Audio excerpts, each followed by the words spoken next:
Yeşilin çay yedim, üstünde süt memnuniyete yedim, çıxıq çölə. Biz gezeceğiz, səhərdə tezdən çıxıb bərdiyə artıq. Tezdən al.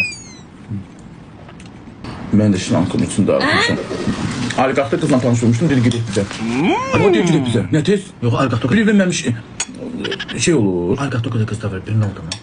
Deyir ki, evə dana. Nə tez adamlar Evin baxar. eşiyinə bax da. Evin eşiyinə aparır, baxmağı yox.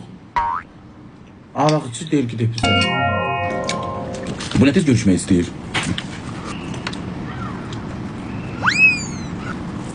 Qız tapım, hasatda həkim işi. Əsas qız tapmaqdır. Gedək, deyən qızlardan uzaq. Aa, bu nə tez gedirəm? Yumurta. Açdınız! Yavaş, hə. Paltarım bombadır, özüm də bombayam. Bir gaysız.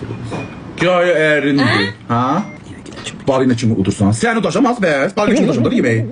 Sən udmalıydı. Başa düşmədim mən. Tərsindən durmuşam, amma mən danışdırmayım. Mən yuxuda tərs durmuşam. Bəs ay doktor, deyirsən ki, döşünü kəsəcəm. Bəs bu döşümü düşün, ağır əslində. Böyle kəs götürürsən, ben nə qalacaq? Döşsüz qalır. Bəs bunu kəsin ki, ala bax, kəsin götürdüm. Bəs bunun geri sadı harda olacaq? Son üstü dəniz asada getirəm. Salam. Bir dənə qız tapacağım. Prosto bir dənə Agdar klubda oturmuşdum. Qızla baxışda qız uzun geymişdi, yarığını qaldırmışdı. Yarıq var, etikən.